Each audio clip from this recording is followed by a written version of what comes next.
tão interessante e tão inquietante que a nossa indústria está vivendo atualmente, que é a transformação ágil e digital no nosso setor automotivo.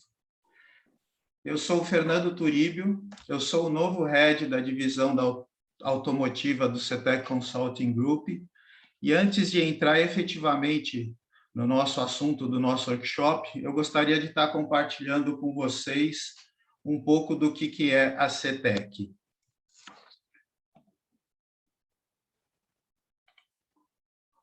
Hoje, a CETEC é um dos maiores grupos de treinamento, consultoria e auditoria dentro da América Latina. Nós temos hoje nossa sede aqui em São Paulo e também escritórios em Buenos Aires.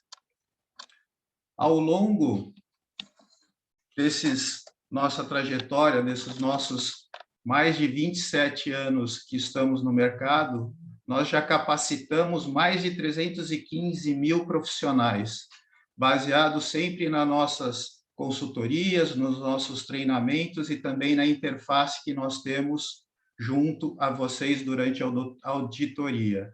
Nós também, apesar de sermos uma empresa genuinamente nacional, a gente já tem uma atuação em mais de 20 países e também nós temos na nossa carteira de clientes mais de 4 mil.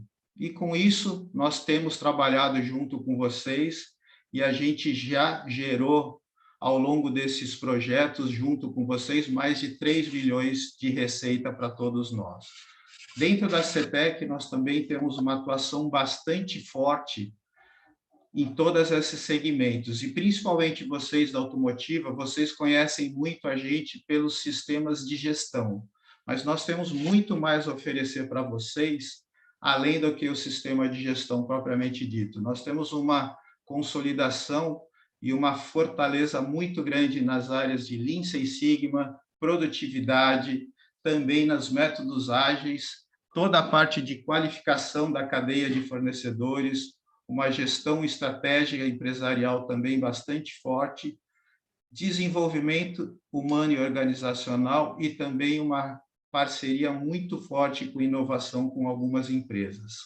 Aqui, só para ilustrar para vocês alguns dos nossos clientes, bastante diversificado em todos os segmentos e em todos os setores, e também para que vocês consigam nos contatar e nos acessar, nós estamos em todas as mídias sociais, onde vocês podem contatar e vocês vão ter bastante conteúdo.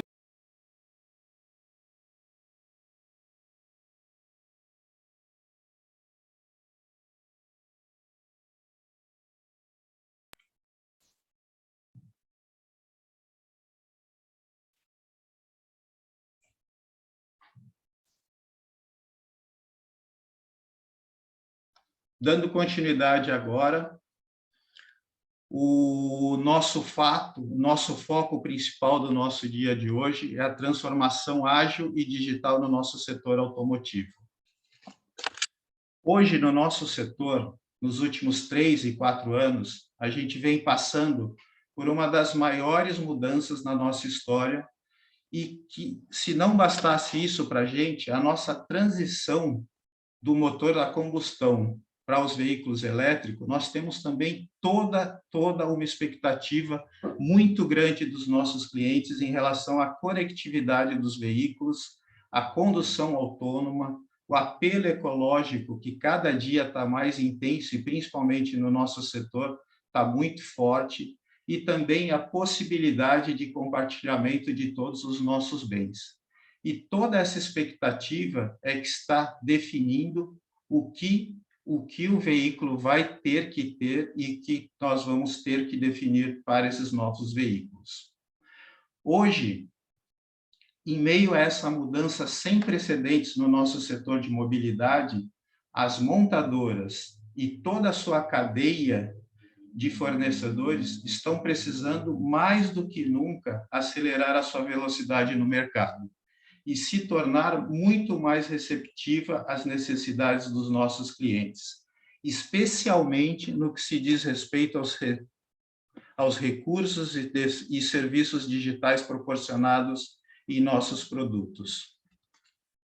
Enquanto no passado, o nosso fator determinante e crucial para a decisão da compra de um veículo costumava ser a nossa experiência de dirigi-lo, como é que os outros iam ver a gente, o status que isso ia gerar para a gente, qual seria o desempenho, como seria o consumo de combustível, entre outras coisas mais. Hoje, as pessoas não veem mais nada desse jeito. Os carros não são mais apenas um simples meio de transporte. Hoje, o que os clientes esperam da gente é que o carro atual ele seja autônomo, ele seja eletrificado, ele seja ecologicamente correto, ele esteja conectado e também possa oferecer uma série de serviços que vão nos facilitar cada vez mais a nossa vida, como aplicativos em busca de estacionamento e combustíveis mais baratos, indicações de restaurantes, bares, lojas, entre outras coisas. E tudo isso, lógico, linkado à rede de conexão e toda essa tecnologia que ele tem embarcada, ele também vai ter que fazer toda ela sempre essas atualizações online, não tendo que ir para nenhum dealer ou oficina.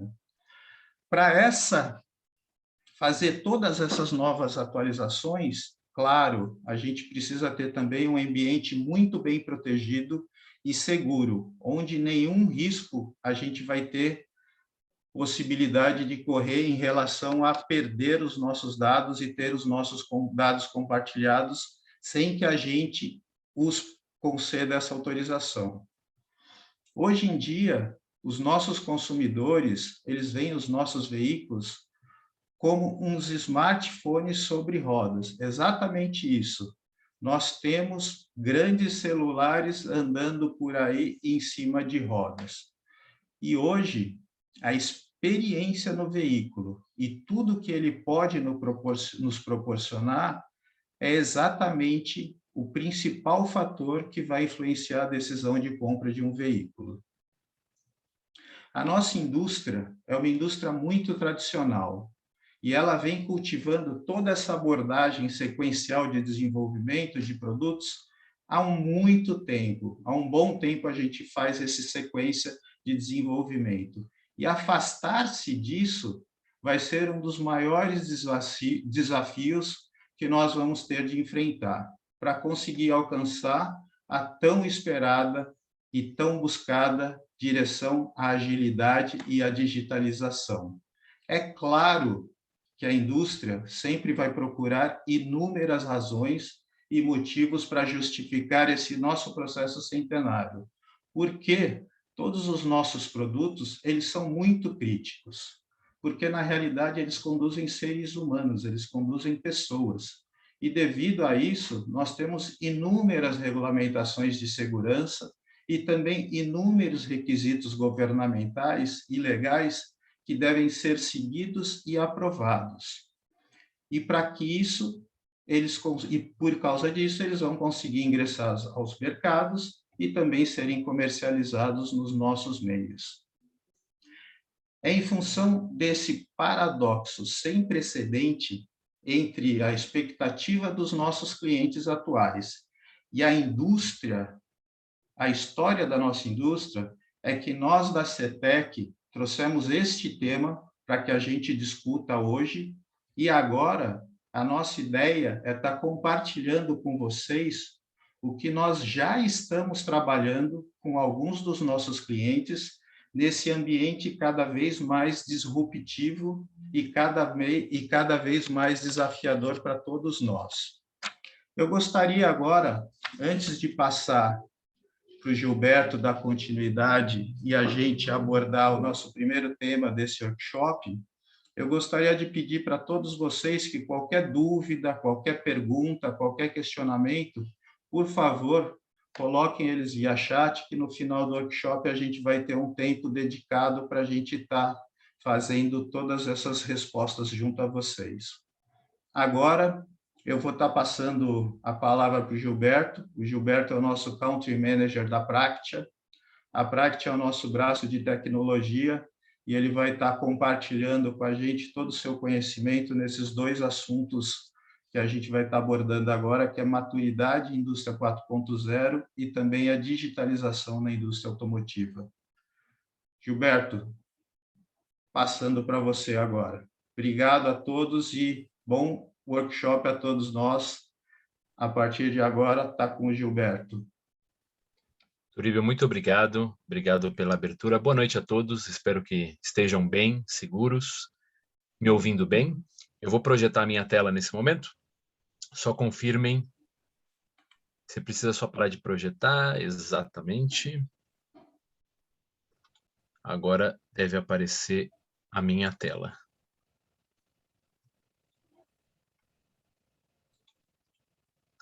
Estamos vendo. Perfeito. Turíbio, muito obrigado. Acho que você fez uma excelente explanação sobre o contexto e os desafios da indústria automotiva. Claro que nós não estamos falando somente das montadoras, mas toda a cadeia de fornecimento e também o segmento de retail. A gente está passando por uma grande transformação, acelerada em função da pandemia e dos aspectos tecnológicos, e a ideia é apresentar para vocês alguns elementos que nós entendemos que são fundamentais dentro dessa evolução e dessa transformação.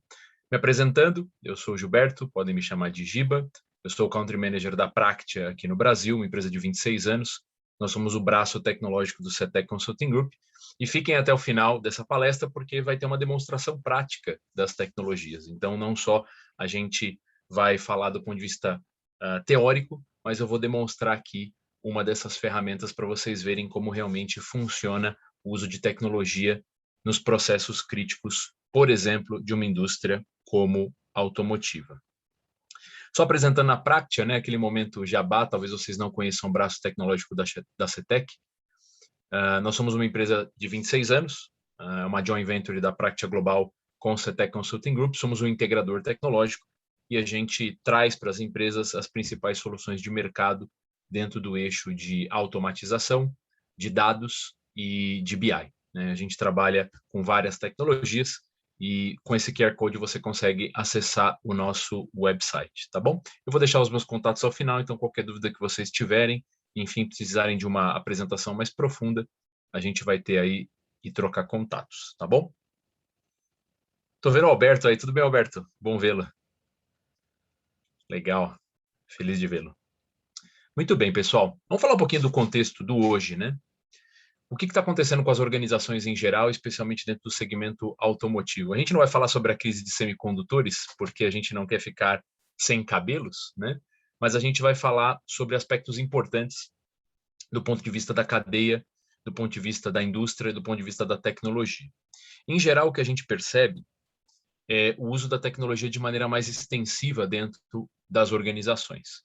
A tecnologia ela sempre fez parte, ou desde a década de 70, prioritariamente fez parte dos negócios das organizações, mas hoje, de fato, como o Turíbio bem colocou, tecnologia é core. Né? Nós temos plataformas tecnológicas que eventualmente fabricam carros e provêm serviços. Né? Hoje você consegue adquirir um carro à distância, você consegue contratar como um serviço um veículo e você consegue fazer upgrades do seu carro como se ele fosse de fato um smartphone. Então, a tecnologia ela continua sendo relevante, mas o que a gente tem aí de mais importante é que ela não está associada a uma atividade de suporte.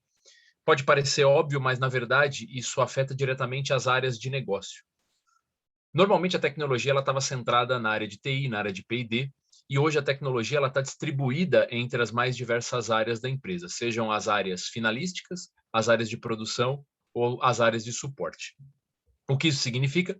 Que a tecnologia ela está associada, por exemplo, ao RH, a compras, suprimento, ao processo logístico, de faturamento, ao processo de contratação de funcionários, de comunicação, de gestão de projetos, e é isso que a gente vai comentar, como a tecnologia ela se difunde pelas áreas de negócio, e é importante que a gente entenda onde a gente está e onde que a gente quer chegar para conseguir fazer essa jornada da melhor forma. Então, a grande mudança que a gente percebe nos últimos anos é um adensamento da tecnologia e a sua distribuição e a sua descentralização nas mais diferentes áreas de negócio.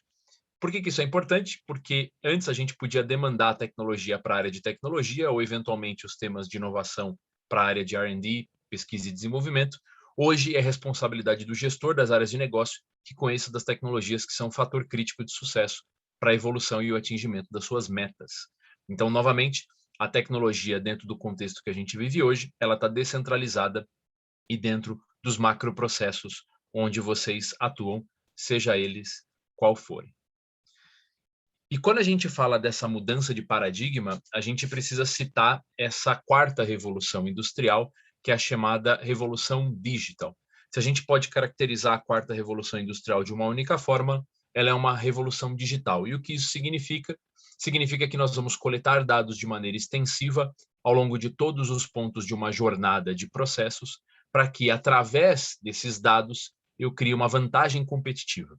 Então, a gente fala sobre a era da informação, Peter Drucker já falava sobre a era da informação, e é isso que a gente está vendo na verdade. Os processos são integrados através de tecnologia, essa tecnologia gera informação que abastece um banco de dados, uma nuvem, e promove a inteligência não humana através de modelos preditivos ou reativos com automação. A quarta revolução ela é digital porque a gente parte da premissa de que a gente vai medir tudo, o tempo todo, de todos os pontos da jornada, dos processos internos e também da jornada do cliente. Se a gente for pensar qual é a vantagem competitiva de uma plataforma como, por exemplo, a Netflix, ou qualquer plataforma digital, mais do que o produto que ela oferta, que na verdade pode ser qualquer um dentro de um contexto de marketplace, vide a Amazon, principalmente ao entendimento do comportamento dos seus usuários. E para quem trabalhou muito tempo na automotiva, né, o Turíbio também trabalhou bastante, a gente fazendo análise crítica de verbatim, tendo feedback, né, de análise crítica de carro em campo, tinha uma característica muito importante, né, dessa documentação do verbatim que a gente levava para o campo de provas. Era uma análise amostral. E hoje, dentro de plataformas digitais com uso de tecnologia, a gente precisa derrubar essa visão de amostras. Alguns colegas aqui são black belts, master black belts, estatísticos. A gente não está falando de destruir a estatística, pelo contrário, mas a gente quer modelar processos através de inteligência e a gente quer usar a estatística para trabalhar prioritariamente em previsão de comportamentos futuros. Não faz sentido nenhum a gente trabalhar dentro da revolução digital com dados amostrais, com mapeamento de processos manuais e algo que não seja automatizado. Hoje existem tantos processos e tantos dados e tantas particularidades que simplesmente um humano não é capaz de processar essa informação.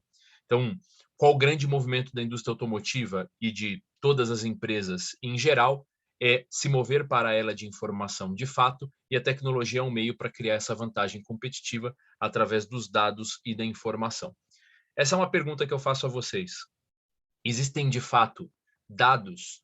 Existem de fato falta de informação dos nossos processos?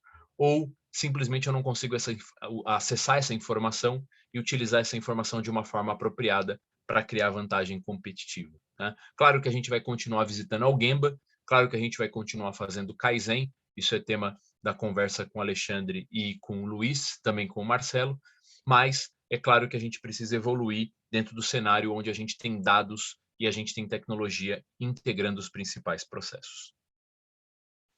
Muito bem. Dentro desse contexto de evolução dentro da quarta revolução industrial, é sempre citada a tal indústria 4.0. E um elemento que a gente tem trabalhado bastante dentro das organizações é entender o nível de maturidade em indústria 4.0. O primeiro erro comum, e muitas vezes a gente é questionado sobre isso, né? O que eu faço para ser indústria 4.0? E a pergunta fundamental é para que você quer isso, né? Mais do que o como, é preciso entender o objetivo finalístico de uma implantação de um modelo de Smart Factory ou de tecnologias de indústria 4.0. Basicamente, a gente precisa entender quais são os elementos de estratégia da sua organização para que aí sim a gente compreenda o rol de tecnologias disponíveis e utilize esse rol de tecnologias disponíveis para elevar o nível de maturidade da sua organização, buscando vantagens competitivas, excelência operacional, redução de custos, melhoria logística, enfim. A maturidade indústria 4.0, que é toda uma integração de diversas tecnologias, tanto para produto como para processos, é importante para que a gente entenda onde a gente está. E já antecipando aqui um pequeno spoiler, a gente não está preocupado em ser indústria 4.0, mas a gente está preocupado em ter um nível de maturidade adequado para as nossas necessidades dentro do nosso planejamento estratégico. Então, a CETEC, junto com a Practia, a gente atua dentro do modelo alemão do VDMA. Né? Existem várias óticas, inclusive do Brasil, né? Existe toda uma perspectiva da Câmara Interamericana de Comércio, existe toda uma perspectiva também do modelo japonês, que é ligeiramente diferente, e a gente adotou o modelo original, a base que, inclusive, serve de referência para o modelo brasileiro, que é o modelo alemão do VDMA. Depois, se vocês quiserem, eu posso fornecer, inclusive, esse guia, ele está disponível. Claro que o checklist ele não está estruturado, é um domínio público da Practia e da CETEC, mas ele tem alguns elementos básicos que vocês eventualmente podem consultar. O que é importante aqui, eu não vou ter tempo de passar por todos os pontos. O modelo alemão do VDMA, e é o que a gente usa como base, estabelece duas premissas. Você pode evoluir na indústria 4.0 do ponto de vista de produtos e de processos. Então, isso é muito interessante porque casa muito bem com o que o Turíbio falou. Eu tenho elementos da revolução e da transformação da cadeia automotiva do ponto de vista do produto, né? Eu tenho a eletrificação, eu tenho todo o processo de desenvolvimento de veículos que cada vez mais são atualizados, né? O Tesla Modelo S ganhou 20 km por hora na última atualização, dando uma pequena mudança dentro do seu overclock, né? Dentro do seu sistema operacional. Então, olha que interessante, nós estamos vivendo uma época onde os carros recebem upgrade de software e isso afeta o hardware. Então, de fato, a quarta revolução industrial, ela trabalha um eixo muito grande de produto. Eu posso ter produtos mais inteligentes, conectados. Então, obviamente, aqui a gente vai falar sobre IoT, sobre relação e conexão dos produtos dentro de uma base de dados que gera informação competitiva e, obviamente, como esses produtos evoluem ao longo do tempo e não se tornam obsoletos. Tudo bem? Mas, novamente, muitas vezes a gente não está trabalhando na área de design, né? A gente não tem, inclusive, autonomia para trabalhar em produto. Isso significa que a gente não vai trabalhar com a indústria 4.0 de maneira alguma. A gente tem todo um modelo de avaliação de maturidade da indústria 4.0 sobre a ótica de produção. E aí a gente vai falar sobre machine learning, a gente vai falar sobre processamento de dados, a gente vai falar sobre computação na nuvem, a gente vai falar sobre sistemas de comunicação, a gente vai falar sobre a interface homem-máquina e a gente vai falar sobre os modelos preditivos e o tal do gêmeo digital, que é a demonstração que eu vou fazer aqui. O que é importante? A partir desses modelos de maturidade, a gente consegue identificar quais são os principais pontos de atenção dentro da estratégia e não de uma maneira desconectada com a estratégia de vocês, e a gente consegue estabelecer um ponto de partida e um plano de ação, inclusive já identificando as principais oportunidades para que a gente evolua de uma indústria 1.0, 2.0, 3.0 até o 4.0. Lembrando que a gente não tem nenhum compromisso em atingir o máximo de pontuação, é muito importante dentro do contexto de cada organização que a gente saiba onde a gente quer chegar de acordo com a estratégia e principalmente com as condições de investimento que são necessárias. Muitas empresas têm buscado a gente dentro desse contexto de avaliação, inclusive para fazer o budget das suas iniciativas de maneira descentralizada dentro das diversas áreas de negócio, como eu citei. Não vou poder passar aqui, mas só para vocês entenderem, esse é uma das lâminas do nosso modelo diagnóstico, onde a gente tem todos os elementos do VDMA. Basicamente é um trabalho que a gente conduz de 1 a 4 semanas e a gente consegue estabelecer todos os elementos, pontos de partida, oportunidades e quais são as alavancas principais que precisam ser movidas para um ganho de curto, médio e longo prazo. Eu vou mostrar para vocês aqui um caso real, num diagnóstico recente. Obviamente, eu alterei os dados, mas a gente vê um roadmap de evolução de uma empresa dentro de um segmento extremamente estratégico, né, que poderia ser uma indústria do segmento automotivo. Não vou dar spoilers aqui, né, até porque são dados confidenciais. Muito bem. O que a gente sai desse modelo de maturidade é o entendimento da onde a gente está e onde a gente quer chegar com base nas nossas capacidades dentro de um horizonte de até 5 anos. E sim, a gente está falando de um horizonte de até 5 anos porque a gente está falando realmente de CAPEX. Então, se a gente tem uma sensação de que a gente eventualmente está atrasado, possivelmente isso é verdade porque há um nível de investimentos importante. E claro que a gente vai falar de algumas tecnologias emergentes que são pouco invasivas, mas principalmente quando a gente fala de cadeia produtiva complexa, a gente tem que falar de equipamentos, a gente tem que falar de sistemas, a gente tem que falar de banco de dados, então não é um plano de curto prazo. É muito importante a gente saber onde a gente está, para saber onde a gente quer chegar, então a gente estabelece esse nível de maturidade. Normalmente o que a gente tem alcançado é um nível de maturidade que não passa dos 50%, e aqui a gente tem um resultado real, né, de um projeto que a gente conduziu recentemente, que está com 48% de maturidade com relação àquilo que é estabelecido dentro daquele segmento pela indústria 4.0. Esses elementos, informatização, integração de sistemas, modelos de simulação, conectividade, adaptabilidade e conhecimento do comportamento do consumidor são alguns pilares que derivam daquela visão de produto e processos. Aqui a gente está avaliando as duas coisas, caso seja aplicável, ou só produtos ou processos, ou seja, a gente pode fazer um modelo de plug and play para a necessidade das organizações. Claro que ali eu estou mostrando um modelo resumido, para cada um daqueles elementos, eu faço uma abertura por macroprocesso. Então, eu consigo ver, e é muito interessante isso, o impacto da logística, do armazém, da produção, do RH, de compras, para aquele elemento de transformação digital. Porque, pessoal, se vocês tiverem que gravar uma coisa da minha palestra, é isso. A transformação digital é descentralizada para ser escalável, então ela depende das áreas de negócio estarem envolvidas, e não tem uma dependência de TI. Acreditem, se vocês ficarem esperando a área de inovação e a área de tecnologia fazerem a transformação digital, a resposta é que isso nunca vai acontecer, porque esse movimento ele ocorre de maneira descentralizada, ele envolve o budget das diversas áreas de negócio, e por isso que a gente tem a visão do meu impacto para aquela determinada estratégia. Aqui você vê, por exemplo, que a gente está analisando recebimento, armazém, então a gente consegue plugar os principais macroprocessos de uma organização complexa àquele elemento fundamental. E não significa que você deveria atingir uma pontuação máxima, porque talvez dentro da sua estratégia aquele processo seja menos crítico, mas é muito importante que você tenha a conexão da área com a estratégia. E aí o que a gente faz é construir esse plano de execução. Né? A gente recai sobre o modelo de uma matriz 2x2, onde a gente consegue envolver e definir quais são elementos relacionados a quick wins, a CAPEX e alguns elementos que nesse momento não fazem sentido serem iniciados. Então a gente direciona para a empresa não somente o seu estágio inicial, mas dentro do diagnóstico a gente consegue, isso é muito importante, direcionar as principais alavancas com uma relação de custo-benefício. Isso dá uma tranquilidade bastante grande para que a gente entenda, novamente, qual o nível de investimento que a gente tem que fazer, quais são os quick wins e quais são os elementos que talvez não façam sentido dentro da estratégia. Esse é um caso real de uma organização onde a gente fez esse assessment. Obviamente, eu mudei aqui os dados, mas só para vocês terem uma ideia, dentro dos macroprocessos onde a gente analisou, a gente definiu 31 iniciativas táticas estratégicas de transformação digital. E adivinhe, elas estão distribuídas em armazenagem, RH, compras e em todos os processos desse grande cliente nosso. Então é bastante interessante porque você consegue novamente entender a sua relevância e você consegue conectar isso aos seus OKRs, ao seu BSC de uma forma bastante tangível.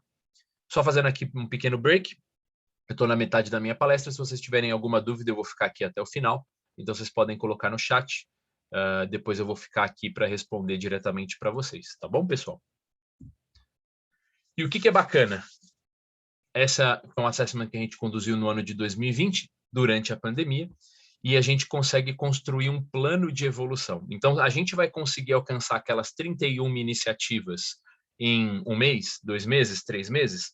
Não, na verdade, a gente fez um plano, como eu comentei, de 5 anos, para chegar até 2025 com maior nível de maturidade, chegando, por exemplo, a criar um gêmeo digital da operação, ou seja, eu consigo simular todos os processos, consigo fazer modelamento de maneira contínua, integrar dados para enxergar os processos como realmente são e enxergar o comportamento do consumidor, criando realmente aquela plataforma da era da informação, que é uma vantagem competitiva extremamente relevante. Aqui, obviamente, a gente está olhando a estratégia da empresa, os seus capabilities, o nível de maturidade e a capacidade de investimento. Então, eu uso essa matriz como um grande guia. Obviamente, a gente tem ordens de grandeza inicial do que seria o investimento em CAPEX para cada uma dessas frentes e a gente consegue fazer essa jornada.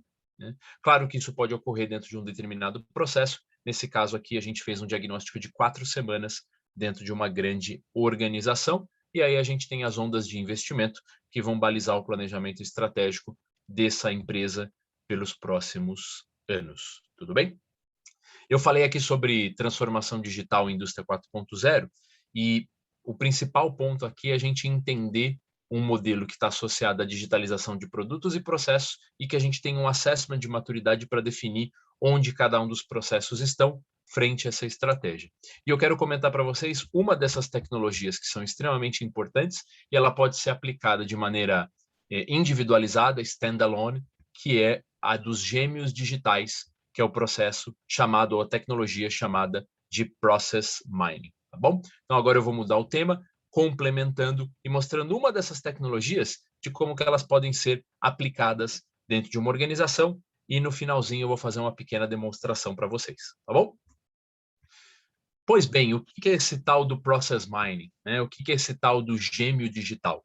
O gêmeo digital, basicamente, é você transformar a sua organização num algoritmo.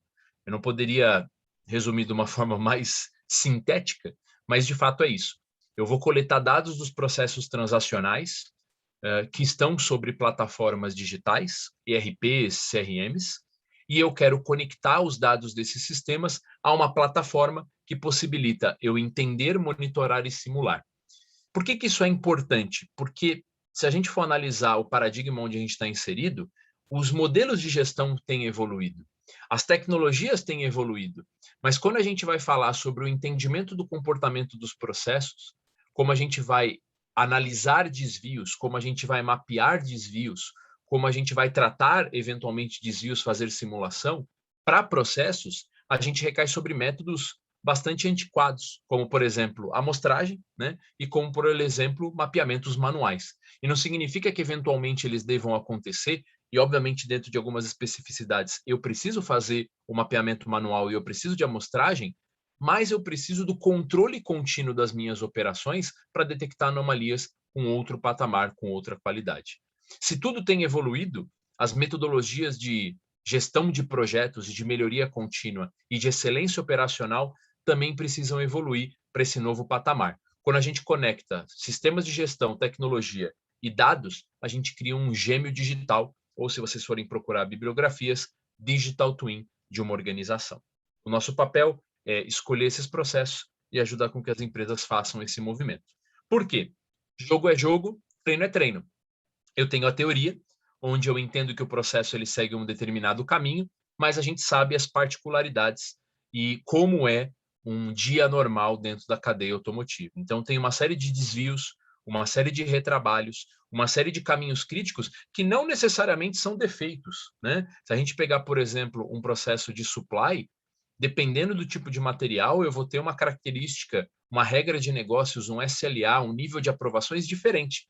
Mas muitas vezes, quando eu estou fazendo um mapeamento manual para eventualmente fazer uma melhoria de processos, eu acabo recaindo sobre uma particularidade que dificulta muito eu entender qual é o processo, qual é o resultado e onde estão os desvios. Então, novamente, se eu estou num mundo onde eu tenho abundância de dados, não faz sentido nenhum eu não utilizar essa informação para gerar vantagem competitiva. Pense que, dentro dos processos de vocês, a gente está trabalhando sempre sobre sistemas de faturamento, cobrança, cadastro, né? Pense que eu também estou trabalhando dentro de equipamentos, e esses equipamentos estão gerando dados dentro de um log, dentro do CLP. E muitas vezes, inclusive, as empresas têm o MES, né, um sistema repositório aí de gestão da manufatura, mas quando o pessoal vai fazer um projeto de melhoria contínua, continua utilizando dados manuais. Não faz sentido nenhum. Se eu tenho um MES implantado, por que eu preciso fazer uma coleta manual? Tem uma resposta, porque eventualmente eu crio silos dessa informação que não permitem que ela seja acessível, ou eu não tenho um sistema que consegue facilitar a visualização desses dados que são muito baixo nível, ou eventualmente eu não tenho competência técnica para acessar essa informação. O que a gente propõe é trazer visibilidade desses dados para gerar uma vantagem competitiva novamente das organizações. Tanto que uma proposta disruptiva, né, é chamar isso de um nono desperdício. O Lean, né, notadamente, tem 8 desperdícios e a gente está reforçando essa importância dos dados num nono desperdício, que é a subutilização dos dados disponíveis. Não é que o seu processo, a sua organização não tem dados, mas talvez somente você não esteja utilizando esses dados de maneira apropriada pelos motivos que eu já citei. O que você pode fazer através de um gêmeo digital? Você pode enxergar o processo, eu vou mostrar, você pode monitorar, você pode fazer otimizações e simulações. Então, eu vou fazer uma rápida demonstração para vocês nos meus minutos finais. Bora para a demonstração, Turíbio? Tenho 5 minutos, é isso? É isso aí, vai lá, Giba. Muito bem. Então, pessoal, esse é um projeto real, tá? Deixa eu dar um refresh aqui. Esse é um processo real, essa é uma plataforma que a gente trabalha. A gente basicamente faz todo o trabalho de coleta de dados dos sistemas. A gente coleta esses dados dos sistemas, sobe dentro dessa plataforma e a partir dos dados dos sistemas de vocês, a gente cria uma visualização dentro dessa tecnologia chamada Process Mining. O mapeamento que é feito dentro dessa plataforma, ele é gerado automaticamente pelos dados. Então, ninguém fez o mapeamento, absolutamente eu não tive que fazer um trabalho prévio, somente de preparação da informação, que teoricamente já sai dentro das plataformas. O que eu vou mostrar é uma extração dos dados do SAP, tá?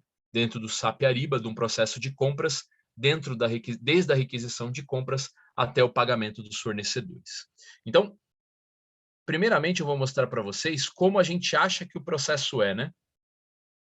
Para quem gosta de literatura clássica, daqui a pouquinho eu vou citar um autor. Então, você vê que esse aqui é um processo, é um dado que eu coletei, são dados, na verdade são 170 mil linhas, 30 mil ordens de compra, desde a requisição de compra lá no Ariba, quando você solicita uma determinada compra, até o pagamento do fornecedor. Esse é o lead time, né? Isso poderia ser aplicado a qualquer processo da indústria automotiva. Então, todo o processo de suprimento, contratação, todos aqueles processos que tem rastreamento via EDI, os processos de tickets de manutenção, tickets de TI, todos os processos poderiam ter essa mesma visualização. O que é interessante, né? Eu estou analisando aqui 100% das ordens de compra de um ano. Então, eu extraí os dados do sistema, eu pluguei na ferramenta, e o que eu vou ver aqui é exatamente o que aconteceu com todas as ordens de compra. Essa plataforma ela tem um modelo de inteligência artificial que concatena os processos com maior similaridade, e aí você consegue ver aqui o que aconteceu com cada ordem de compra. Então, se eu quiser ver essa bolinha aqui, ela é uma ordem de compra. E se eu quiser ver o que aconteceu com ela, basta eu clicar aqui. Então, o que é interessante? Eu posso enxergar 29 mil ordens de compra, ou eu posso ver somente uma. É uma ferramenta de gestão, de monitoramento contínuo, de análise que pode servir de base para as áreas de melhoria contínua, para as áreas de compliance, ou até mesmo, nesse caso específico, para as áreas de compra. Olha que bacana, agora eu estou vendo aqui uma ordem de compra, e ela passou por 17 transações dentro do SAP. E olha que interessante aqui, retrabalho, retrabalho, retrabalho, retrabalho. Possivelmente, se eu tivesse que fazer um trabalho de mapeamento, eu poderia até fazer um mapeamento de uma ordem de compra, mas eu não conseguiria fazer das 28 mil. Então, é um trabalho que você faz uma vez e você consegue continuamente monitorar o que está acontecendo com os processos. E o que é interessante, eu vou tirar o filtro aqui para voltar para as 28 mil. Vamos tirar aqui o filtro.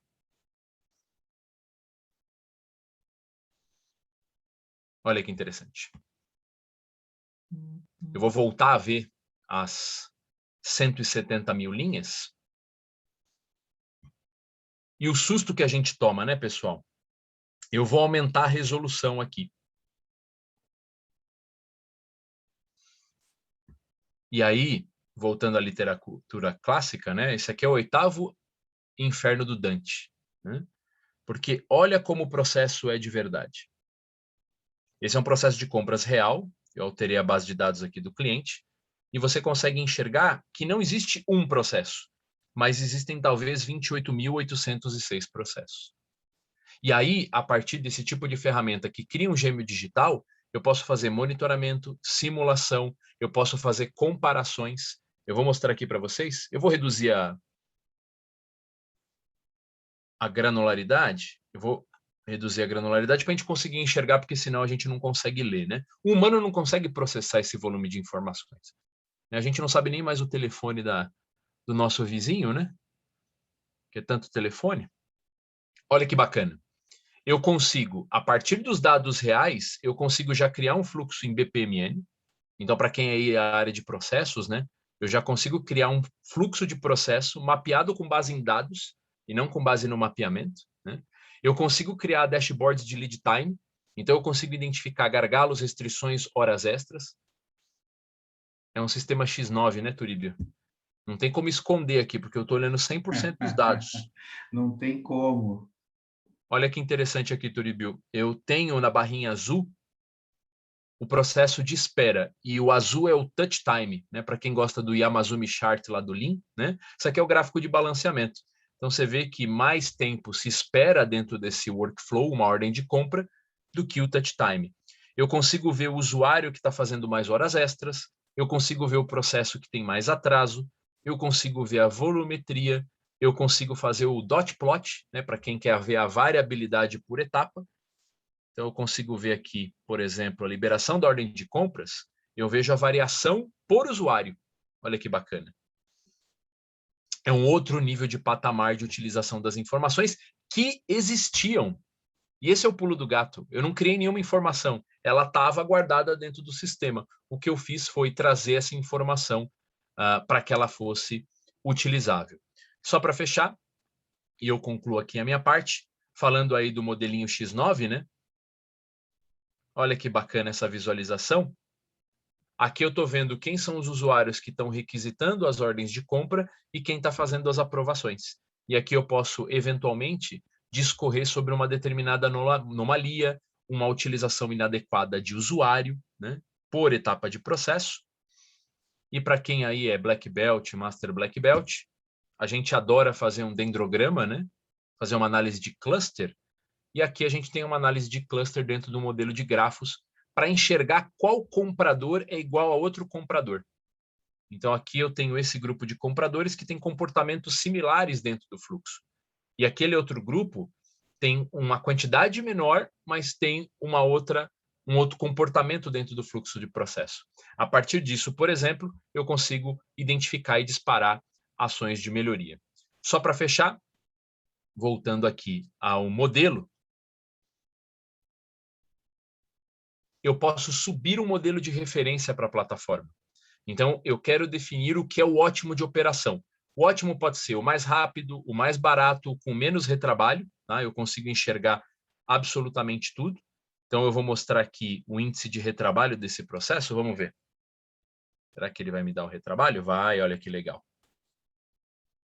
Olha, quando uma ordem de compra cai nesse processo, em média, ela passa 2,6 vezes. É o Rolled Throughput Yield, né? O RTY lá do Lean. Eu consigo enxergar aqui na veia e eu consigo, inclusive, ver o custo disso.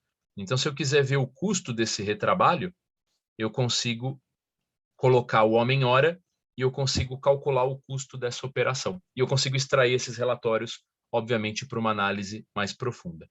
Mas só voltando ao modelo e fechando, imaginem que o Turíbio fez um trabalho lá com a equipe do Lean e subiu um modelo de referência.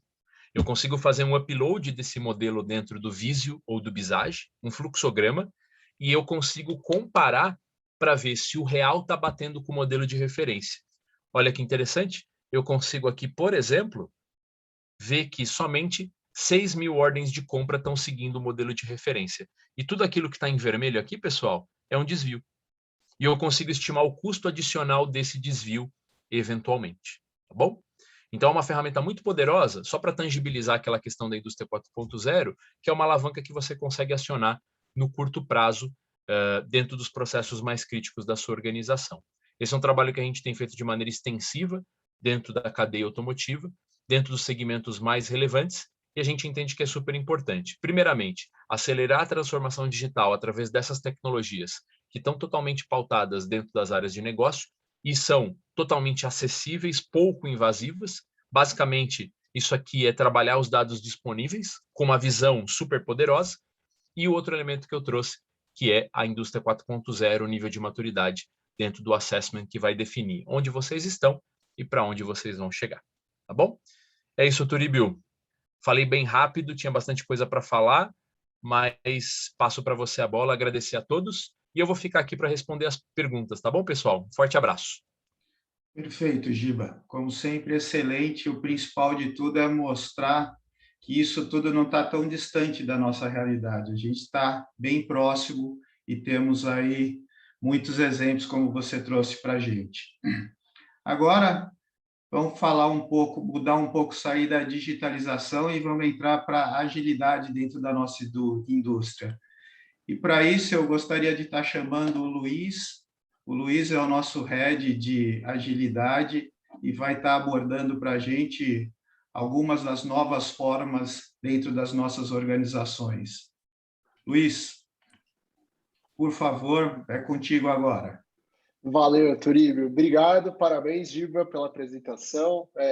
Toda vez que eu vejo, pessoal, Process Mining, eu fico pensando quanto tempo que a gente ficou gastando na nossa vida coletando, fazendo VSM, coletando aonde que para, e tem ali dentro do VSM, ali no triângulozinho do IP, sabe? Onde que fica ali parado. Então, para quem já fez VSM, vai entender bem o que eu falo e o Process Mining, ele resolve isso de uma maneira muito boa, muito rápida. Bom, como o Turíbio comentou, a gente vai falar um pouquinho agora sobre novas formas de organização dentro desse ambiente aí de agilidade, mas principalmente dentro do ambiente atual das empresas. Então, acho que vocês já estão vendo minha tela. Quando a gente fala de formas de organização, nós estamos falando principalmente, antes de qualquer coisa, de como que as equipes e as empresas se organizam. Vocês já devem ter escutado por aí algumas falas, né, do tipo, os squads, as equipes. Outro dia me perguntaram assim, Luiz, vamos fazer, foi no ano passado, vamos fazer uma live explicando para o pessoal qual a diferença de um squad para uma equipe, porque da onde eu venho, squad é equipe em inglês, mas tem alguma diferença? Então, assim, são muitas terminologias que estão aparecendo por aí. A gente achou interessante falar um pouquinho sobre por que as formas de organização das empresas têm se alterado. Porque ninguém quer ficar inventando regra. Na verdade, a ideia não é ficar falando, não, porque tudo que a gente está fazendo anteriormente está errado. Não é isso. É só que as empresas foram se adaptando de uma maneira mais natural por conta de uma situação, de um ambiente. Então, para começar a explicar isso, e aí eu vou falar um pouquinho desse conceito agora, que é a matriz de Stacy, mas vocês vão estar vendo esse conceito todo também aí nos outros nossos assuntos, aí depois, quando a gente falar um pouquinho sobre a PQP, quando a gente falar um pouquinho sobre também OKR, que basicamente é o seguinte, tudo que a gente está falando aqui, deixa eu só abaixar aqui, beleza? Basicamente, não pode dar spoiler, não. Basicamente, pode ser explicado por essa matriz de Stacy, que é uma avaliação de cenários. Como assim uma avaliação de cenários? O Giba falou muito sobre cenários complexos, que as coisas mudam muito e que a gente está cada vez mais com incerteza. A gente vai entrar um pouquinho mais fundo aqui nesse assunto. Quando a gente vai resolver um problema ou vai enfrentar uma situação, a gente primeiro precisa entender qual é a situação que a gente está encontrando. E essa situação ela pode ser descrita basicamente por dois eixos. Nós temos um eixo, que é o eixo do que eu estou encontrando na minha frente, qual é o requisito, a meta, o objetivo, o problema que eu estou enfrentando, e o como eu vou abordar isso. E essas situações elas podem estar mais claras ou menos claras. Então, vou fazer aqui um exemplo muito simples. Tem aqui esse celular na mão, esse celular está sem bateria. Então, o que é a situação? Celular sem bateria. É uma situação que não está clara ou que está clara? Que está clara. Ok. Como eu resolvo essa situação? Bom, a forma que eu resolvo essa situação, ela pode variar do método, da ferramenta e da tecnologia que eu vou utilizar. Mas para um celular sem bateria, eu acho que a gente pode chegar na conclusão aqui todo mundo junto que a forma de eu resolver esse problema, ela também é clara. Então a gente fala que esse é um cenário simples. O que é um cenário simples? É um cenário que já existe uma solução para aquele problema. A gente não precisa pensar nessa solução muito. Já é só categorizar. Esse problema tem essa solução, eu vou resolver ele e qualquer um pode resolver. Poucos problemas, vamos dizer assim, mais robustos se encaixam aí nesse cenário simples. Quando você tem um celular que você liga ele na tomada e ele não está funcionando, você vai levar esse celular numa assistência. Por que você vai levar numa assistência? Porque você não tem a capacidade, mas alguém tem, algum especialista tem essa capacidade de resolver esse problema. Quando a solução não é tão clara, a gente fala que é um cenário complicado, que é o domínio, que nem nós falamos, dos especialistas. Então, nesse domínio dos especialistas, basicamente é como você ir numa consulta ao médico. Quando você está com dor de cabeça, você vai lá e compra um remédio na farmácia. Mas se essa dor persiste, você não sabe o que é, você vai ao médico. Por quê? Porque ele tem um conhecimento maior sobre aquele problema. A mesma coisa vale na empresa de vocês, seja montadora, seja fornecedores da cadeia automotiva. Quando nós temos um problema, nós vamos aos especialistas que podem nos ajudar a resolver aquele problema. Eu vou pular esse terceiro cenário aqui, que é o nosso principal, para falar um pouquinho do último cenário. Nós temos situações aonde acontece um problema que é uma situação de guerra, de emergência. Então, eu vou dar um exemplo aqui, que é quando a gente chega o Covid no Brasil. Quando chega o Covid no Brasil, o que é o problema não está claro para o que é o vírus, não está claro para as pessoas. O vírus ali, SARS-CoV, o como resolve esse problema também não está claro. Este é um cenário caótico. O que é um cenário caótico? Aquele que a gente atua no efeito para evitar problema. Então, põe todo mundo em quarentena. Ah, mas a quarentena não resolve o problema? Não, não resolve o problema, mas ela evita que ele fique maior. Então, a gente atua no efeito para apagar o incêndio. Só que a maior parte das situações, principalmente em ambientes inovadores e de muitas mudanças, como é o nosso cenário hoje, que a gente está encontrando aí no mundo, ela está aqui no cenário complexo. E o que acontece no cenário complexo? Ele é um cenário de muita volatilidade. As coisas mudam muito rápido. Então, eu tenho lá a solução para um problema. Quando eu estou chegando e vou aplicar, o problema já mudou porque lançou uma nova tecnologia, as coisas mudaram e você volta para trás e você não sabe como resolver mais aquele problema. Então, o cenário complexo, onde as coisas não estão muito claras, nem o que é o cenário, nem como resolver ele, a gente utiliza muito da questão da aprendizagem. Então, eu preciso testar. Vou dar um exemplo lá do Covid, falando sobre vacina. Como é que eu sei que uma vacina funciona ou não? Eu preciso testar. Até eu testar a vacina num grupo de pessoas e verificar se funciona ou não, eu não consigo afirmar se ela é boa ou não. Testou, validou, opa! Então, aquilo que não era tão claro começa a ficar cada vez mais claro. E aqueles problemas, o como eu resolvo o problema que não era tão claro, vai ficando cada vez mais claro. Só que tem um problema nisso tudo, porque esse ciclo mexe aí muito rápido, essas coisas acabam alterando muito rápido. Então, invariavelmente, as situações voltam para o cenário complexo. E aí acaba sendo natural que, nesse cenário que a gente precisa aprender rápido, a gente acaba se sentindo perdido, desafiado, vamos dizer assim. A gente se sente desafiado, mas é uma sensação de estarmos perdidos. Poxa, toda hora eu estou tendo que pensar em algo novo, toda hora não existe uma solução de prateleira para aquilo. Então, assim, aquele componente que eu fazer já não serve mais, porque toda hora estão trocando especificação por questão de legislação ambiental e matriz energética, e as coisas precisam serem alteradas o tempo todo. Claro, a gente se sente perdido por conta disso.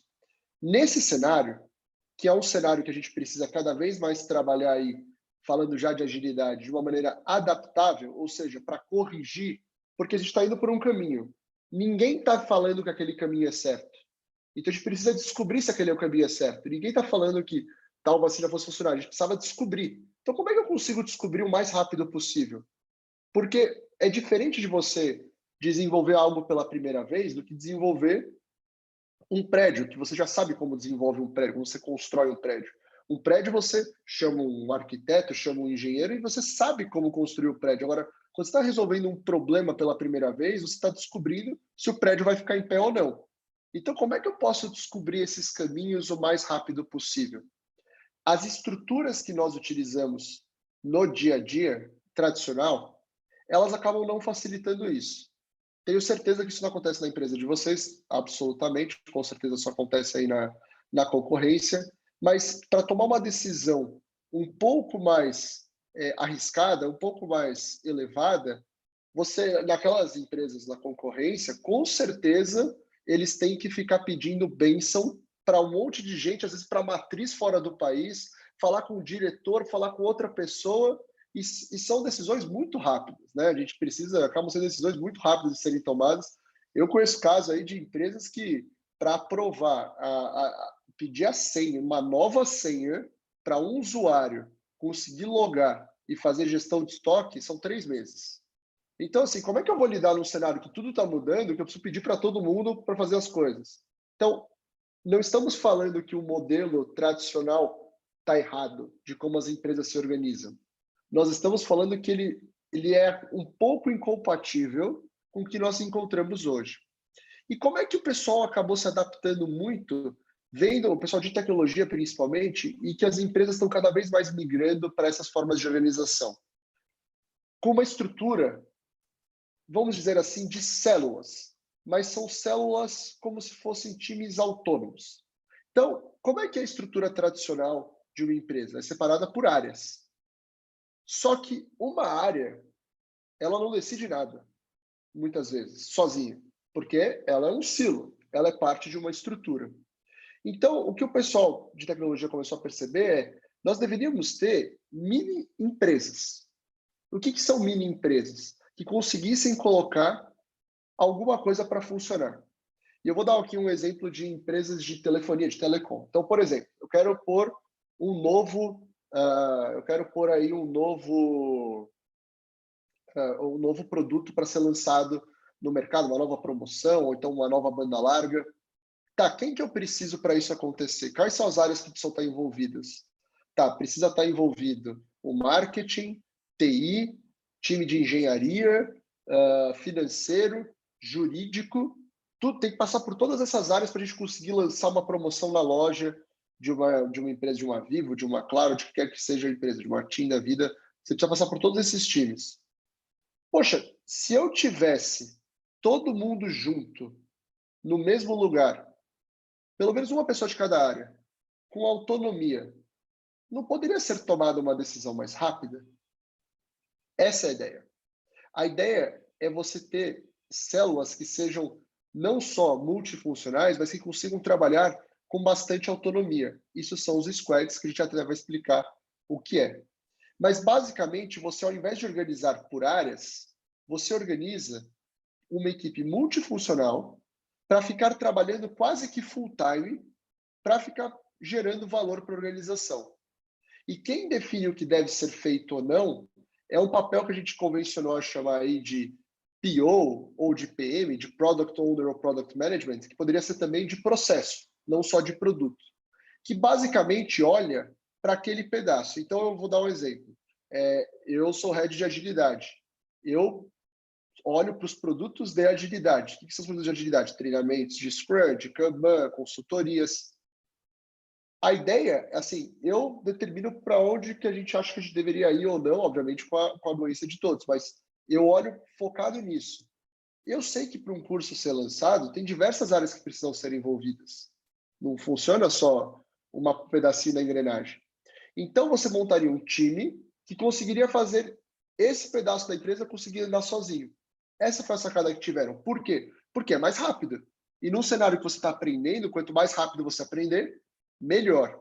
Então, o pessoal começou a encontrar um modelo, e aí o grande case que a gente vai mostrar aqui para vocês é o modelo Spotify. Sim, o Spotify que possivelmente todos escutam aí no dia a dia, que eles se organizavam dentro da empresa com esse modelo que tem 4 características: os squads, os capítulos, as tribos e as guildas. O que é o squad? Basicamente, o squad ele é uma equipe multifuncional que tem ali mais ou menos uns 8 integrantes, que tem responsabilidades de ponta a ponta. Entendam de ponta a ponta da seguinte forma: a pessoa, desde a concepção do produto até o lançamento dele. Ah, Luiz, mas é impossível falar disso, porque dentro da automotiva eu tenho a manufatura, eu tenho a logística, eu tenho... Não, mas calma. É que nem se você fizesse uma linha dedicada, que tivesse uma equipe de marketing focada em um carro específico, em um modelo específico, um pessoal do jurídico focado naquilo específico, um gestor não de produção, mas da produção daquele específico carro, porque aquilo funciona como uma célula autônoma, que pode conseguir gerar maior velocidade para lançamento, para a gente ver se é o caminho certo ou não.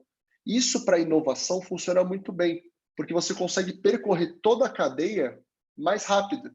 Você não depende tanto dos outros. Claro, obviamente que eu estou falando aqui na visão mais romântica possível. E claro que tem que ser adaptado pela realidade de cada empresa. Mas esse é o pensamento. Então, nós temos os squads, que são equipes multifuncionais, que vão ter esse direcionamento aí do que deve ser feito ou não. Mas, claro, se eu sou do marketing, ou se eu sou da qualidade, por exemplo, sou de gestão da qualidade, eu quero saber o que está rolando na qualidade dos outros produtos que a minha empresa produz.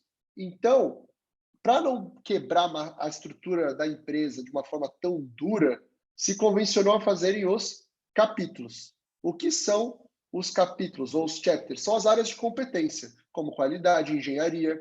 E a ideia é trocar ideia para você sempre estar gerando mais competência dentro desse grupo, para você garantir que todo mundo esteja mais ou menos nivelado em cada um dos squads. Então, você continua tendo essa estrutura diária, mas ela é secundária. Ela é como um capítulo que o pessoal vai trocando ideia e melhorando. Beleza. Mas aí, dentro, a gente sabe muito bem que nós temos uma coisa é o modelo do carro, outra coisa é um conjunto ali. Estou falando, por exemplo, de caminhões ou estou falando de automóveis utilitários, de veículos de passeio? Isso seriam as tribos. As tribos são conjuntos de squads que se organizam, que formam um conjunto maior aí a ser entregue. E por último, nós temos as guildas. O que são as guildas? E aí, para a gente fechar e já passar para o próximo tempo, para não comer muito tempo. As guildas são nada mais nada menos que comunidades focadas em algum determinado tema que pode atravessar uma tribo para outra, um chapter para o outro. Então, vou dar um exemplo aqui para vocês, que pode ser bom assim. Eu tenho uma guilda focada num componente ali de barra de direção. Pô, mas barra de direção vale para muitos squads, vale para muitos produtos. Então, mas é um assunto, é uma equipe dedicada a discutir isso, porque a gente quer saber da confiabilidade desse produto. Então, poderia assim, ser um exemplo. Então, qual que é a ideia aqui? Apresentar para vocês novas formas que o pessoal tem se organizado nas empresas e fazer uma provocação. Como que vocês poderiam pensar a empresa de vocês trabalhando em diferentes formas do que não uma estrutura matricial? E se faz sentido isso para vocês dentro da realidade. Tudo bem? Como a gente tem muito assunto ainda para passar, eu vou devolver a bola já para o Turíbio, para ele já falar sobre os próximos assuntos, e aí eu fico também à disposição aí no chat para a gente ir conversando, tá bom? Muito obrigado, Luiz. É sempre bastante interessante esses temas, né? A gente fica... Ver quanta coisa tem aí que a gente tem que ir se atualizando. Agora, dando continuidade, continuando ainda nessa parte de agilidade, vamos trazer uma ferramenta mais próxima da gente, da indústria automotiva, que é o APQP. E a gente vai falar um pouco do gerenciamento visual do APQP, que a gente pode estar fazendo e utilizando cada dia mais para facilitar a abordagem dessa ferramenta no dia a dia. Para isso, eu vou estar chamando o Marcelo. O Marcelo é o nosso head de conteúdo técnico na CETEC, para começar a abordar esse assunto para a gente. Marcelo, desculpa o horário, mas vamos lá. A gente já comeu um pouquinho do teu tempo, mas vamos lá. Vamos lá, pessoal. Bom, boa noite, pessoal. Então, a gente vai falar para vocês, né, do APQP ágil, né? Ou seja, como que as metodologias ágeis podem auxiliar na execução do APQP. Tá? Então, eu vou dar uma rápida, né, um refresh aqui do APQP, né, para todo mundo lembrar que o APQP não é o palavrão, né, e sim o planejamento avançado da qualidade do produto. Tá? E depois o Luiz vai falar um pouquinho de como as ferramentas ágeis podem ajudar no processo de APQP. Tá? Mas já aviso aos puristas, né, que a ideia não é jogar o APQP fora, não, tá? Usar as ferramentas ágeis de uma forma de contribuir para resolver algumas dificuldades ou algumas, que a gente costuma dizer, algumas dores aí do APQP. Vou só compartilhar a tela aqui com vocês.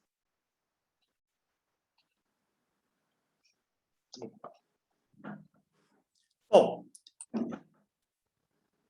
e o que é o APQP, né? O Planejamento Avançado da Qualidade do Produto. Ou seja, um método estruturado através de equipes multifuncionais, né? O Luiz falou agora um pouquinho aí de equipes, com o objetivo, né, de desenvolver um produto, como o nome oficial diz, mas também um processo de fabricação que vai lá desde o conceito até o início da produção em série. E é um processo que tem que ter aí o suporte da alta direção, né? Eu costumo dizer que o APQP, entre os 5 core tools, né, a gente tem o APQP, PIPAP, FEMEA, CEP e MSA, ele é o core tools principal, porque ele amarra todos os outros, né? Na verdade, ele é uma ferramenta para planejamento, né, de desenvolvimento de produto e processo, onde a automotiva, né, ela dá uma receita de bolo para que, olha, siga os passos, né, do APQP, e lá no final você vai ter um produto automotivo, né, desenvolvido da maneira que o seu cliente precisa, né? Então, o APQP, na verdade, ele amarra todas as outras, né, ferramentas aí que a gente utiliza na área da qualidade. FEMEA, plano de controle, instruções de trabalho, o próprio CEP, MSA, né, ele amarra todas elas, tá? E o objetivo, né, principal é a gente prevenir aí, né, lançar um produto robusto, um produto que atenda o mercado e atendendo também os prazos, né?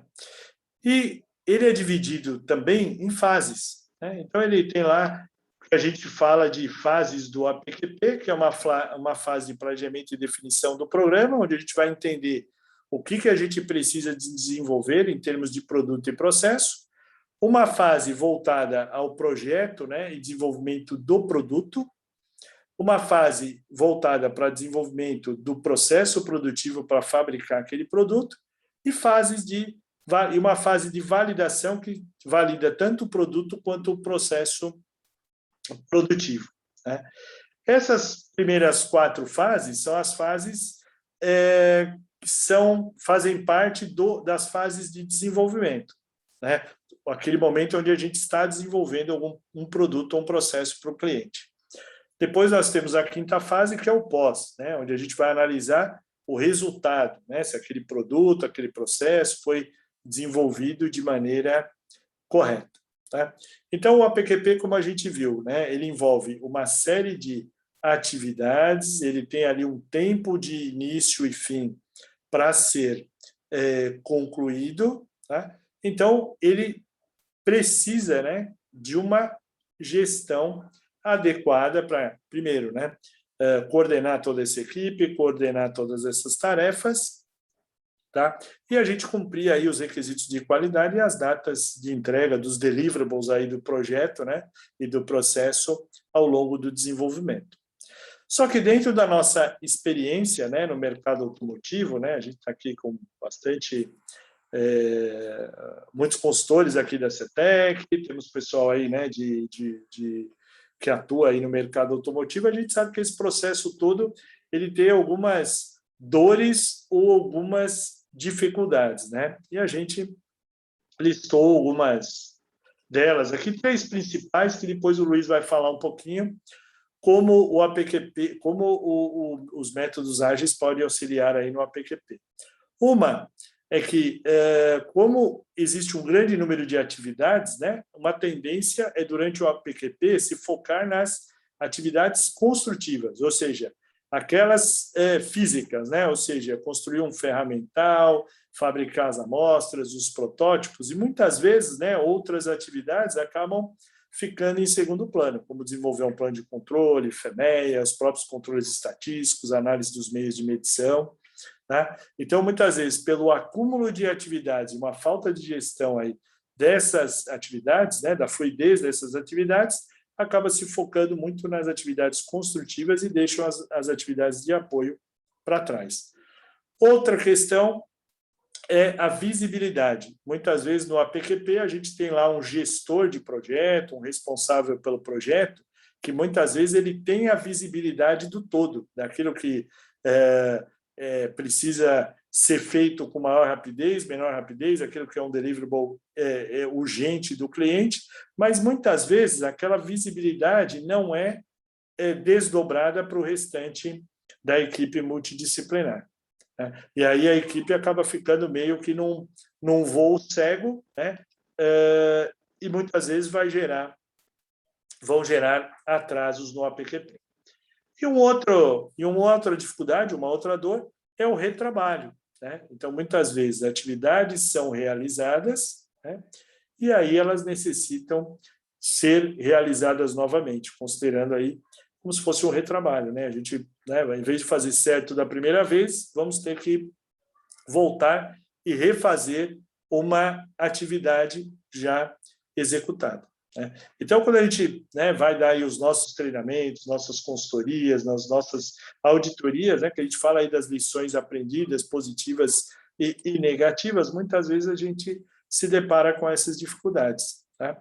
E agora, né, o Luiz vai falar um pouquinho aí de alguns métodos aí, né, do ágil, né, para auxiliar as equipes de APQP, né? Então, para trazer, né, para as pessoas responsáveis pela PQP, para as equipes multidisciplinares, alguns insights de como essas metodologias podem ajudar nessa dificuldade aí do dia a dia. Tá bom? Vai lá, Luiz. Vai lá, deixa eu roubar aqui sua projeção. Gente, a primeira vez que eu conversei acho que vocês já estão vendo a minha tela, a primeira vez que eu conversei com o Marcelo disso, eu achei muito interessante, porque eu comentei e falei, nossa, mas retrabalho, você ter retrabalho, você ter problemas de visualização do fluxo, isso já foi resolvido de alguma forma atrás por outras ferramentas. Como é que você consegue trazer isso? E um dos métodos ágeis mais famosos que a gente utiliza e que a gente entendeu que era a melhor forma de trazer essa visibilidade e agilidade para o APQP, essa gestão visual, acreditem se quiser, é o Kanban. Sim, o Kanban que vocês estão pensando que tem lá dentro da empresa, de vocês, mas de uma maneira diferente, porque é o Kanban que a gente utiliza aí, até a brincadeira que a gente faz, é o Kanban com K maiúsculo, como um método Kanban que vem aí da gestão de agilidade. Só para todo mundo relembrar bem rápido, o que é o Kanban? O Kanban é um método de gestão visual, né? Ele começou como um cartão que você utilizava para coordenar e implementar o sistema puxado dentro de produções. Então, assim, para eu não ter que ficar falando quando que é a hora de produzir o tempo todo e garantir um sistema puxado, lean, com pouco desperdício, eu utilizava do Kanban, sendo uma ferramenta para você dar o start ali do cartão para saber quando que é o momento de produzir ou de comprar uma nova peça. Então, eu gosto desse exemplo visual aí das cores, que é um exemplo assim, quando que é a hora de eu comprar mais papel na minha gráfica? Bom, quando está acabando, né? Então, eu posso ter diferentes comandos. Quando eu estou no verde, eu não preciso comprar ainda não, porque eu estou com o estoque cheio. Quando eu estou no amarelo, é o momento de atenção que eu já posso emitir aí uma ordem para pedir para comprar mais. Quando é vermelho, eu preciso comprar na esquina do lado, na loja do lado, na Caúga do lado, Americanas do lado, para trazer papel porque está em estado de emergência. Então, você consegue definir qual é o mecanismo, o gatilho que vai fazer a empresa trabalhar. Só que o Kanban ele passou por uma evolução. O Kanban ele deixou de ser um quadro, deixou de ser cartões para se transformar num quadro. Isso aconteceu por um cara chamado David J. Anderson, e aqui eu não vou contar a história toda, obviamente, porque a gente não tem tempo e não é um curso de Kanban, mas ele basicamente percebeu, quando ele desenvolvia projetos, que a gente deveria também ter nos projetos que nós fazemos uma gestão puxada, porque as pessoas fazem muita coisa ao mesmo tempo sem perceber que estão fazendo ao mesmo tempo. Quando você está trabalhando fisicamente numa indústria e você está vendo um processo produtivo recorrente, é fácil ver gargalo. É só você olhar onde está o hora estoque de acúmulo de itens parado. É fácil você olhar numa indústria automotiva aonde que o processo está mais parado, é na pintura, você consegue olhar visualmente e enxergar. Mas e quando o trabalho ele é um trabalho do conhecimento, ele é um trabalho não visual? Como é que eu enxergo isso? Então ele falou, opa, eu preciso criar uma forma que já existe, que é o Kanban, só que adaptar ela para que a gente pudesse enxergar os gargalos e os desperdícios. Então ele começou a criar quadros bem simples, como esse aqui que vocês estão vendo, to do, doing, done. A fazer, fazendo, feito. Para saber exatamente o que estava rolando em cada uma das atividades. E aí, basicamente, qual que é a ideia aqui do Kanban? Você criar uma gestão visual para, por exemplo, a confecção de um APQP, porque no APQP a gente se preocupa muito com algumas tarefas e não com outras, como o Marcelo falou. E você trazer essa visibilidade para que todo mundo consiga olhar e falar, ok, eu já sei aonde são os maiores gargalos da empresa. Então, passando aí rapidamente por um exemplo, só para vocês verem, imagine aí que a empresa de vocês, ela produza 2 part numbers e ela atende aí até 5 montadoras. Nós vimos que a PQP tem 5 fases. Só que cada equipe, cada gestor está trabalhando no seu. E a gente comentou ali, o Marcelo até colocou que uma das principais dificuldades é você saber a visibilidade do todo. Como é que está o gargalo, quem é que está mais apertado ali fazendo. Então, imagina que a gente monta um quadro Kanban para analisar todos os projetos que estão rolando, todos os APQPs que estão sendo desenvolvidos aí, para 2 part numbers, considerando as 5 fases. E a gente vê aonde que está cada um deles. Claramente, a gente consegue observar aqui algo, nesse caso aqui específico, nesse exemplo, que é, através da gestão visual, saber quem é o gargalo. O gargalo, nesse caso, é a fase 2. Nós temos aí o part number 1 da montadora 2, 3 e 4 está parado nessa fase, e da montadora 1 e 2, o part number número 2.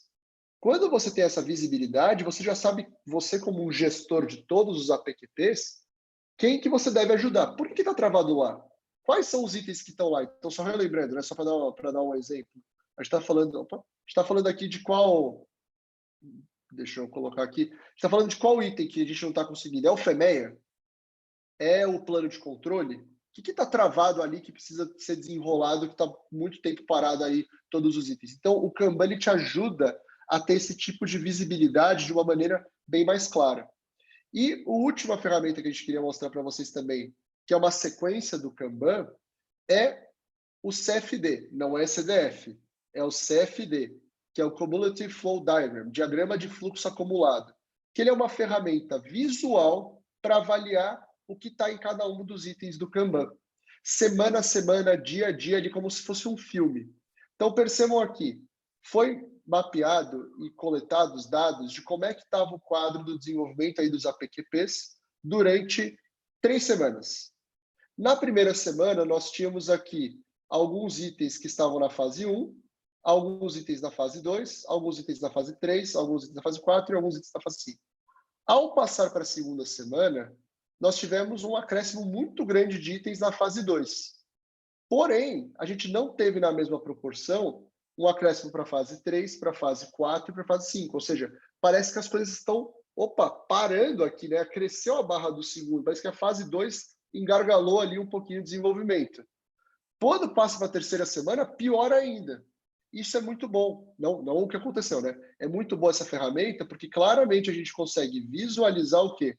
A gente consegue visualizar quem é o desperdício, ou quem é o gargalo, nesse caso, que é a fase 2. E a gente consegue atuar lá para agilizar e liberar os nossos APQPs cada vez mais rápido. Então, que nem o Marcelo falou, nós não estamos matando a APQP, pelo contrário, a gente está vindo com uma nova ferramenta visual que já existia na indústria, que foi adaptada só para ajudar a gestão a ser feita de uma maneira mais visual e liberar aí, ter mais eficiência aí dentro dos APQPs. Tudo bem? Então, passar aí de volta para o Turíbio para a gente falar do nosso próximo assunto aí. Também fico aí à disposição. Também agradeço o Marcelo pela explicação do que é o APQP, para depois a gente conversar para caso alguém tenha alguma dúvida. Muito obrigado, Luiz e Marcelo, mais uma vez. Tema bastante interessante para a gente, e é isso que falou, né? O pessoal achou que ia conseguir se livrar do APQP, mas infelizmente ainda não é isso não, né? A gente tem que manter, e aqui a ideia é só como ajudar. Nós estamos com um tempo bastante reduzido, a gente, pelo nosso planejamento, a gente tem mais 4 minutinhos apenas, e eu gostaria de compartilhar com vocês aqui, nesse momento agora, algumas questões através do Mentimeter, para a gente identificar e verificar o que vocês querem compartilhar com a gente através disso, do que nós apresentamos para vocês até agora. Então, eu vou estar compartilhando agora a minha tela e... Só um minuto. Deixa eu dar o share aqui para vocês.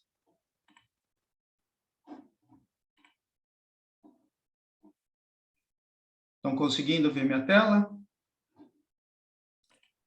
Sim, estamos.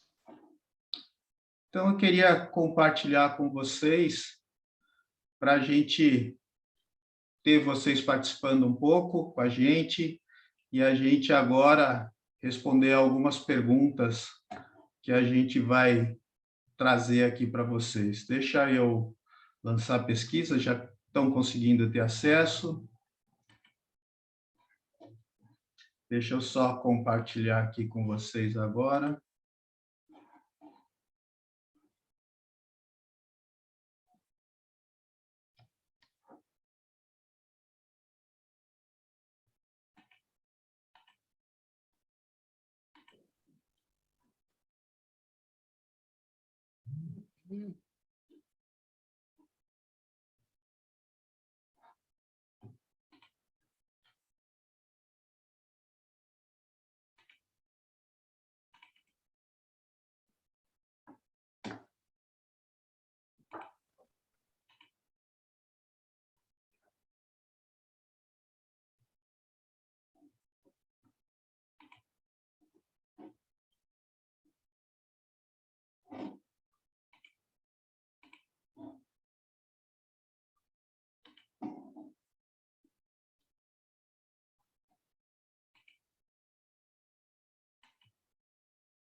Pessoal, só um ponto enquanto a gente vai colocando ali no Twitter. A gente tem outras ferramentas também, né, que infelizmente não vai dar tempo de comentar, como por exemplo o OKR, que é uma ferramenta que a gente até pensou em colocar aí para comentar com vocês.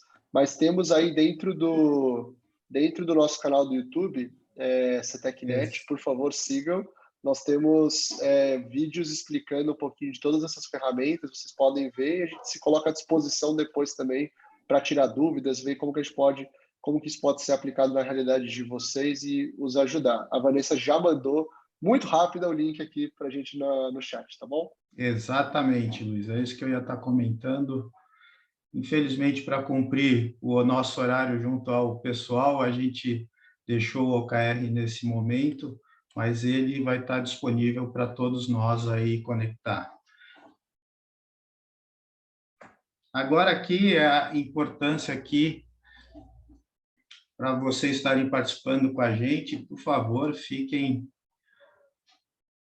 coloquem os teus pontos e também em relação às dúvidas que foram surgindo ao longo do nosso bate-papo, muitas delas já foram respondidas através dos chats e também todos os nossos contatos a gente vai estar disponibilizando para todos vocês e qualquer dúvida, qualquer questionamento, nós estamos sempre abertos e estamos sempre à disposição para qualquer interface com vocês. Turiba, acho que tem uma dúvida importante que eu vi aqui no chat, talvez a caiba para o Luiz.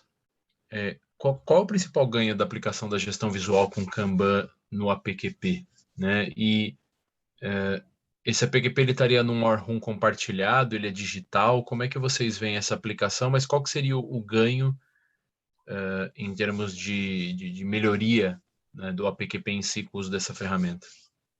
Perfeito, Giba. Aí o Marcelo depois pode até comentar em relação às dores, né? Mas que nem ele levantou das dores ali no começo, é você trazer uma gestão visual mesmo, para todo mundo conseguir visualizar todos os APQPs que estão sendo realizados de forma simultânea, porque o que acontece é que a gente trata isso muito departamentalizado, né? Então, assim, a engenharia está fazendo um determinado item, qualidade está fazendo o FEMEA. Então, por exemplo, quem está fazendo o FEMEA? A gente não sabe quantos FEMEAs estão rolando. Então, a ideia é trazer essa gestão visual. Ideal é que se tivesse um War Room, claro, presencial, mas nós temos soluções, por exemplo, o Microsoft Teams, que você tem o Kanban dentro do Teams, que você pode ter isso para a organização como um todo, e a empresa está trabalhando aí de forma remota em relação a isso. Mas mesmo que seja digital, é gestão à vista, então deixa projetado numa TV ou de fácil acesso para todo mundo, né? Porque se fica gestão à vista dentro de uma pasta, não é gestão à vista. Então, a ideia é trazer gestão à vista mesmo para todo mundo enxergar.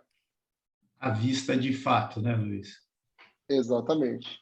Gestão à vista tem as duas características, né? Tem que ter gestão e tem que ser à vista, né? Do contrário, Exatamente. Do contrário, o não quadro é. de recados, né? Naquele papel de cortina, né? Que fica só os aniversários, não é gestão à vista, né? Isso não.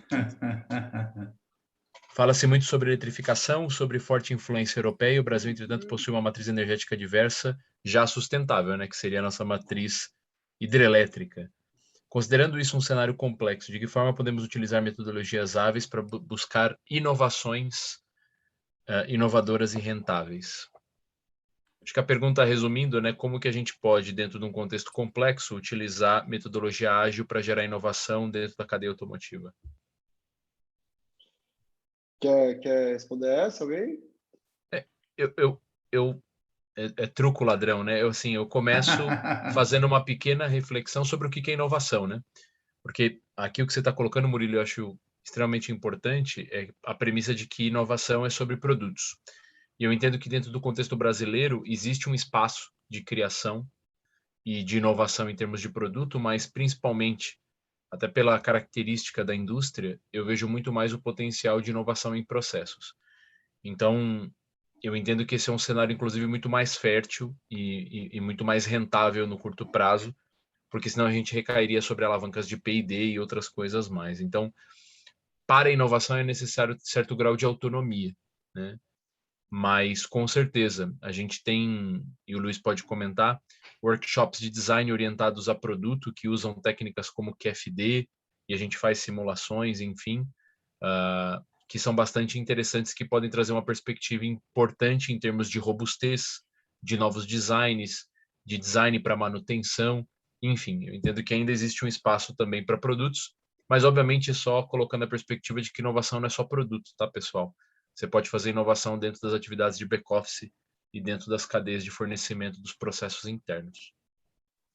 E sobre as equipes ágeis, né, a gente pode dizer o seguinte, como tudo está mudando muito rápido, fazer esse nível de ferramenta e você ter autonomia para o pessoal já ir buscando solução, até porque a gente sabe que quem trabalha na produção quer é saber o que deve ser feito da melhor forma correta. Então, quanto mais assertividade nós tivermos nessa informação, essa validação do design o mais rápido possível, melhor para quem está produzindo, para a gente não ter retrabalho lá na frente. Então, utilizar as equipes ágeis para rapidamente já errar, saber o que deve ser produzido, fazer toda a concepção e design aí dos novos produtos e novos serviços, que a Gilma comentou, para gerar essa inovação, vai ajudar muito aí a cadeia toda a produzir o que é correto na maneira correta. E a perspectiva de que o software é importante dentro de um veículo também, né? E ele gera uma percepção de valor, né? Isso a gente pode perceber e a gente chegou a notar quando a gente fazia estudo dentro das concessionárias, né? Adivinha, né? As pessoas não ligam mais o carro primeiro. A primeira coisa que as pessoas fazem é ligar a tela touchscreen, né? E aí, se você descobre que a tela touchscreen está com português de Portugal, isso vai gerar ruídos e não tem nada a ver com o desempenho do veículo em si, né? Então é muito interessante como também esses elementos de estima no passado hoje são elementos obrigatórios e têm um valor tão mais importante para a percepção do usuário, né?